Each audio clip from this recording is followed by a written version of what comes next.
Olá, terapeutas fora da caixinha, tudo bem com vocês? Eu sou a Paulinha, psicoinfantil, psicóloga infantil especialista em autismo, e no vídeo de hoje eu vou responder uma pergunta que vocês muito fazem lá no meu Instagram, que é: Tia Paulinha, recebi o meu primeiro paciente autista, e agora, o que é que eu faço?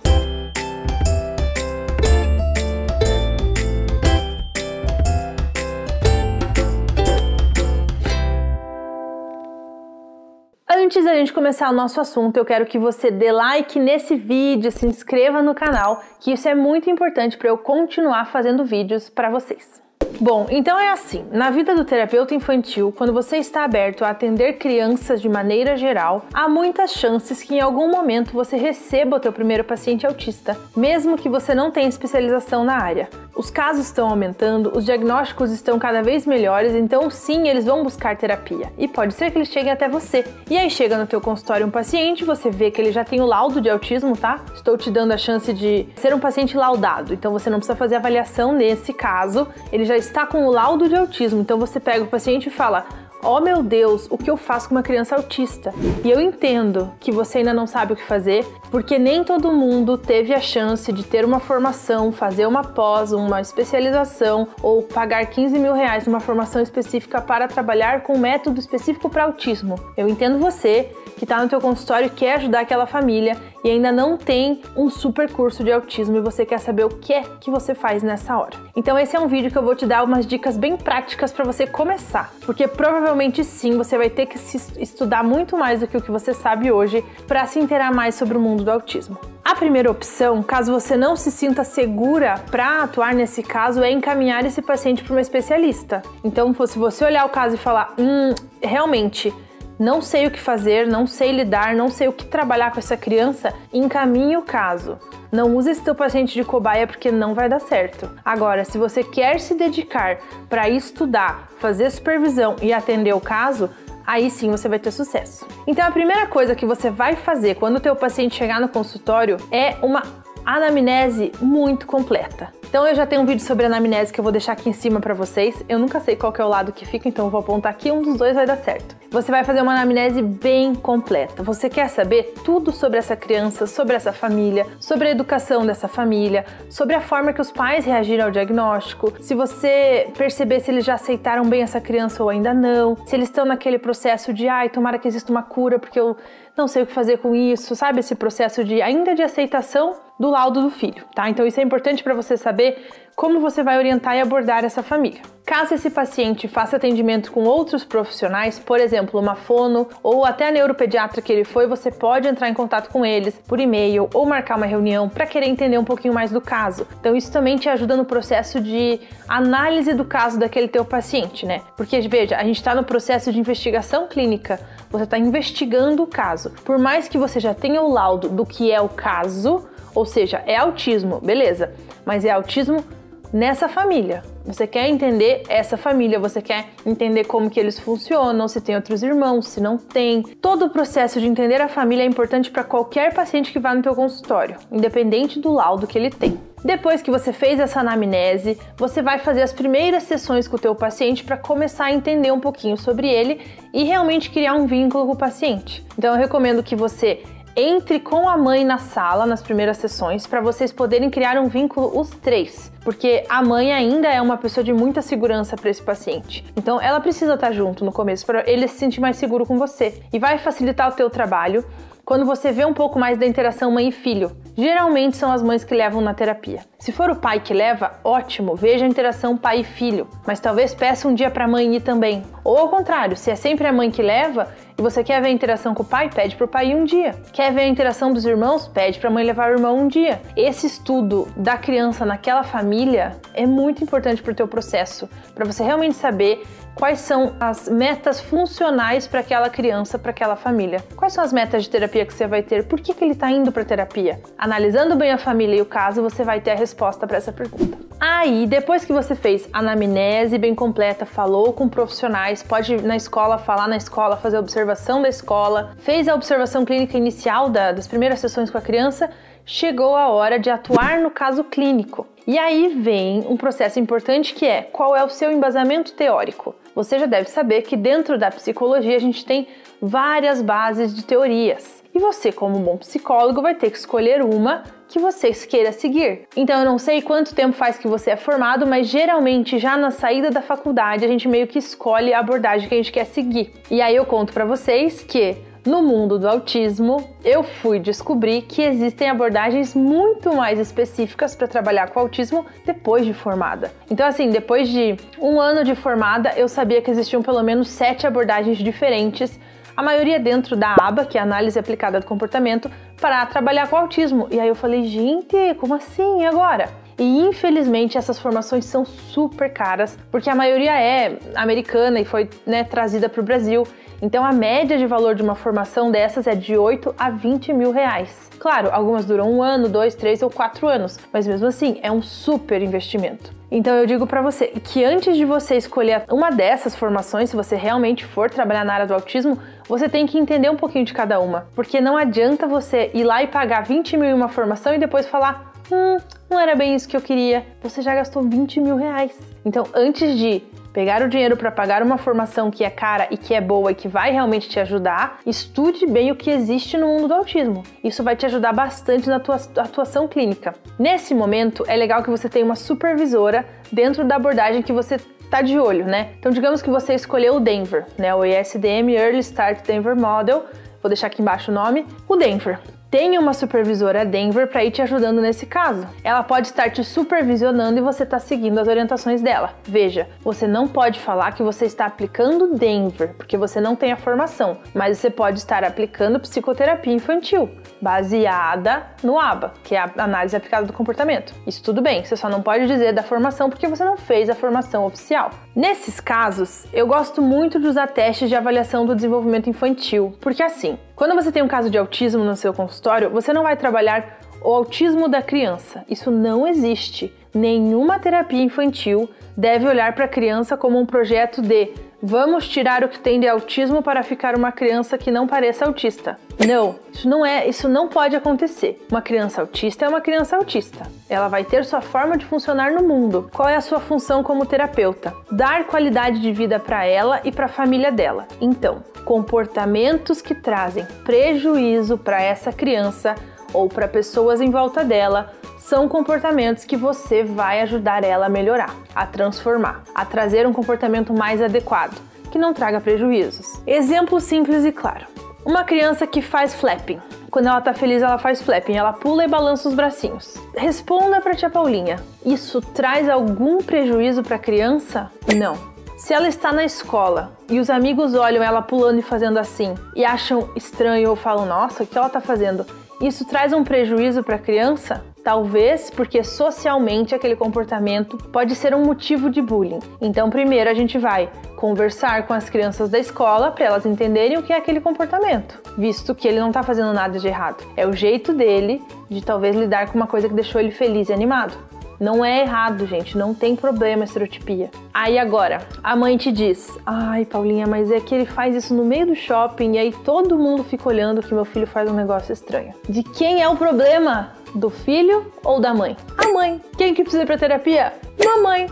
Mamãe precisa ir pra terapia para aprender a aceitar que o filho dela não é igual a todo mundo. Afinal, somos todos diferentes? Sim, mas se ela entender e começar a aceitar quem é o filho dela, ela vai começar a entender que aquilo não é um comportamento problema. Aquilo é uma forma que o filho dela tem de expressar alegria, animação e felicidade. E que ela precisa trabalhar isso, aprender a não lidar com o que as pessoas pensam, aprender a não se importar com o que as pessoas pensam. As pessoas sempre vão olhar e vão falar. Não, sério, o que mais tem na internet é meme de pessoas falando tipo, ai, tá namorando. Ah, então quando é que vai casar? Já casaram? Quando é que vem o filhão? Já tem um filho? E o segundo? E a casa própria? Já comprou? Então assim, gente, a sociedade de maneira geral, ela cuida da tua vida. Ela quer dar pitacos na forma que você educa o teu filho, na forma que a mãe que você atende educa o filho dela. Empodere essa mãe, ajude ela a aceitar aquela criança e aquele filho como ele é, mostrando que os potenciais incríveis que ele tem em várias áreas e mostrando que você vai trabalhar com ela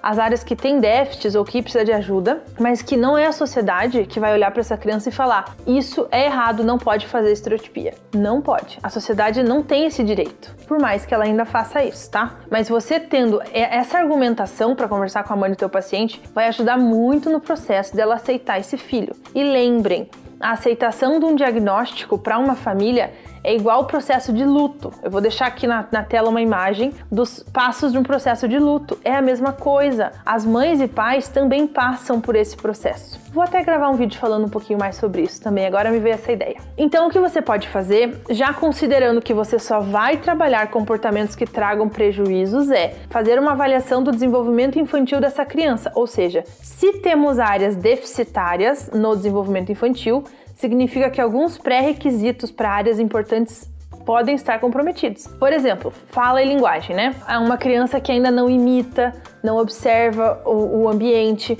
Isso são atenção compartilhada. Por exemplo, né, esses 3 são pré-requisitos para fala. Se eu não tenho essa base, eu não posso cobrar da minha criança uma fala e uma boa comunicação. Eu tenho um outro vídeo aqui no canal que eu falo sobre as 11 habilidades que a tua criança precisa ter antes de falar. Eu vou deixar o link do vídeo aqui embaixo para vocês verem também, porque essa tabela é muito legal e vocês podem baixar ela também. Depois que você fez essa análise de comportamentos que trazem prejuízo para o seu paciente e a análise do desenvolvimento infantil dele, agora você tem pontos de atenção no teu trabalho e você vai poder criar as suas metas terapêuticas. O que eu recomendo para você é: sente com a família, mostre isso que você descobriu. Então, comportamentos tal, são comportamentos que realmente trazem prejuízo, a gente precisa trabalhar. Áreas do desenvolvimento que estão deficitárias. Por sinal, recomendo que vocês usem avaliações infantis tipo Portage, o PEPR, o IDAD. Essas 3 são ótimas avaliações do desenvolvimento infantil. Eu também tenho um vídeo no canal que eu falo sobre avaliações no autismo e essas 3 avaliações estão descritas nesse vídeo. Com esse resultado, você vai ter áreas principais deficitárias do teu paciente. Você senta com os pais, apresenta para eles os resultados, propõe para eles as metas que você criou. Então,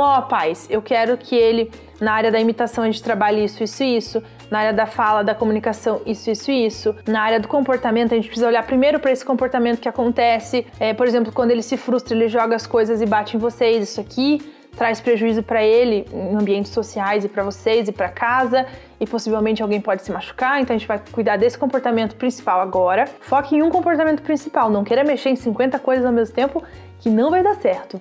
Foca em um comportamento. E áreas do desenvolvimento infantil também. E aí você pode perguntar para os pais assim: qual seria a principal meta para a gente alcançar até o final do ano? Pergunta para os pais o que é essencial para eles, porque aí a terapia vai fazer muito mais sentido para essa família. Se você trabalha algo que para os pais não faz sentido, eles não vão ver valor no teu trabalho, por mais que você saiba que a tua caminhada faz sentido. Então, por exemplo, você quer trabalhar com o teu paciente em imitação, mas os pais estão muito frustrados porque toda vez que eles falam não, o fulaninho joga coisas no chão. Não faz sentido você trabalhar a imitação agora, sendo que esse comportamento está trazendo muito prejuízo para a relação dessa família. Olhe para o que a família te traz. Isso é muito importante nesse trabalho humanizado da psicologia, onde você realmente olha cada família como um novo caso de estudo, né? Você não fica generalizando objetivos e metas com famílias em geral. Cada família tem o seu objetivo, a sua meta, a sua demanda. Então isso é muito legal no trabalho para você individualizar o seu atendimento. E aí você tem, então a gente já teve a investigação do caso clínico, a atuação no caso clínico e agora a gente vai ter a mensuração de resultados. Por isso que é tão importante o que eu falei agora de você alinhar as metas com os pais. Daqui um tempinho de terapia, 4 meses, 6 meses, você vai ter que prestar resultados para esses pais, né? Nenhum pai vai ficar na terapia, sei lá, depois de 1 ano sem notícias do filho. Então, no meu atendimento infantil, eu mando vídeo e feedback para os pais toda a sessão. Você pode ou não optar por fazer assim também. Eu gosto que os pais saibam o que está acontecendo, o que eu trabalhei, como é que o filho se portou na sessão. Então, alguns entram em sala, alguns não, mas o vídeo sempre tem. E aí, depois de 6 meses em média, é quando eu faço a mensuração de resultados, você vai reavaliar esse paciente. Então, todas aquelas metas que você tinha como objetivo, reavalia, reutiliza o teste que você fez no começo. Se você usou o Portage, o IDAD ou o PEPR, refaz o teste, compara resultados e senta com a família para conversar. Olha, a gente alcançou isso aqui, que legal, naquele comportamento a gente conseguiu trabalhar isso e isso. Refaz novas metas, começa a conversar com essa família, não, e agora? A gente vai para esse caminho, para aquele caminho, o comportamento principal de atenção vai ser esse, refaz. E dali 6 meses de novo. E vai esse processo até o dia que teu paciente não precise mais de você, e aí ele sai em alta, ou até o dia que você olha e fala, talvez seja interessante agora a gente intensificar o trabalho com a TO, intensificar o trabalho com a fono, fazer grupinhos de habilidades sociais, e aí talvez a tua terapia não seja mais o tão essencial para aquele paciente. Ele pode mudar de profissional, de abordagem, de foco terapêutico mesmo, né? Porque você já fez a base que você tinha que fazer com o psicólogo infantil. E assim, eu sei que vocês vão me perguntar, né? Mas quanto tempo uma criança autista fica em terapia? Gente, não tem resposta certa. Eu tenho paciente que tá comigo há 4 anos, 5 anos, acho que é um que tá mais tempo. Eu tenho paciente que ficou 6 meses e saiu sozinho, ou foi para outra abordagem, ou mudou de cidade, ou mudou de país, tem 1000 histórias. Eu tenho paciente que eu encaminhei para outra abordagem, porque a mãe, por exemplo, só podia pagar uma terapia por vez. Quando eu fiz a minha parte do desenvolvimento, que esse paciente estava muito bem organizado no desenvolvimento, eu olhei, agora é hora da fono. Vai pra fono e intensifica a fono. Porque essa parte comportamental e do desenvolvimento já estava organizada. Claro, é ideal que estejam todas as terapeutas atuando juntas? É claro que é o ideal. Mas, gente, financeiramente, vocês sabem que pesa. E que às vezes os pais não conseguem pagar todas as terapias de uma vez só.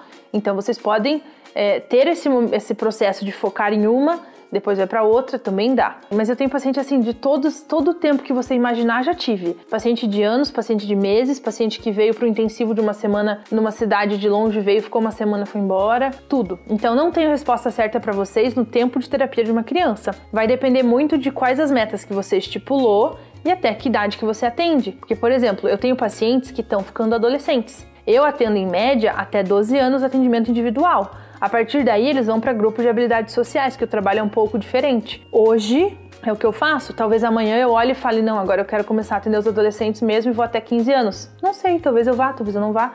Muitos pacientes meus estão crescendo e junto com eles eu estou estudando mais sobre aquela faixa etária para poder ajudar, porque a gente cria um vínculo muito legal com o paciente, né? E muitas famílias não querem sair. Então, é um processo muito individual de cada terapeuta.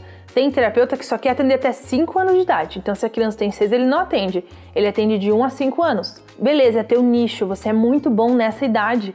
Atue nessa faixa etária. Vai ter muita criança precisando de você. Aí tem outros psicólogos que gostam de atender de 5 a 10 anos. Ótimo, gente. Você, como terapeuta autônomo, você tem a possibilidade de escolher a faixa etária que você quer atender, porque você sabe que você é muito bom naquela faixa etária ou naquele tipo de caso, naquele tipo de paciente. Isso é muito pessoal, né? Cada profissional vai ter sua forma de escolher como atuar na terapia. Bom, gente, eu acho que eu trouxe o painel geral que eu queria nesse vídeo. Para você que recebeu o teu primeiro paciente autista e agora você já entendeu que vai ter que fazer uma investigação do caso clínico. Então, anamnese bem feita, conversa com a família, estudo da família, observação escolar. Depois vai para a atuação do caso clínico, que é olhar comportamentos que trazem prejuízo para o paciente ou para pessoas em volta dele. E áreas do desenvolvimento que podem estar deficitárias, atrasadas. Áreas que podem ser importantes por serem pré-requisitos para outros desenvolvimentos e comportamentos mais complexos. Depois vai ter mensuração de resultados, porque sim, os pais vão cobrar de você a evolução do filho. Eles não levam para terapia só para passar tempo, eles levam para terapia porque eles acreditam e querem que o filho evolua, certo? E por último, a gente vai ter a finalização do caso clínico, que vai ser ou o paciente atingiu uma idade que você não atende mais, ou é alta do caso, ou você está encaminhando ele para outra terapia, outro profissional. Beleza? Então esses são alguns pontos principais para você, terapeuta, começar a atuar dentro do mundo do autismo. E é claro que você vai ter que estudar mais sobre o mundo do autismo. Vou deixar aqui embaixo alguns textos do blog que eu dou dica de livros que você precisa ler para saber mais sobre autismo. Beleza? Nos vemos no próximo vídeo. Tchau!